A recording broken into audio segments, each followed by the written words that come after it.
ముందు రాజమౌళి గారికి I want say something.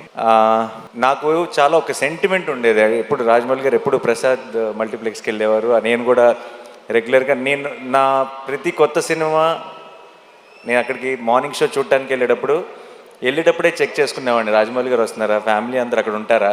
ఎందుకంటే నాకు ఆ మొహాలన్నీ చూడకపోతే నాకు ఆ ఎంటైర్ ఫ్యామిలీ ఫేసెస్ నాకు ఏదో ఒక పాజిటివ్ ఎనర్జీ మిస్ అయిన ఫీలింగ్ వచ్చేది. నేను ఇన్ఫ్యాక్ట్ రాజమౌళి గారు ఏ స్క్రీన్లో చూస్తున్నారో తెలుసుకొని ఆ స్క్రీన్లోనే డోర్ దగ్గర నుంచొని వాళ్ళు నాకు కనపడే ఒక ఐసైట్లో ఉండేలాగా చూసుకొని వాళ్ళ రియాక్షన్ చూస్తుండేవాడిని.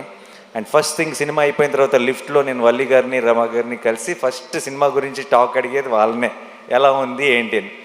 చక్కగా ప్రేమగా హగ్గిచ్చి వెళ్ళిపోయారంటే నచ్చలేదని అర్థం కాదు, చాలా బాగుంది, నేను ఇప్పుడు కారు ఎక్కిన వెంటనే నీకు మెసేజ్ చేస్తాను అన్నారంటే సినిమా చాలా నచ్చిందని అర్థం. సో నాకు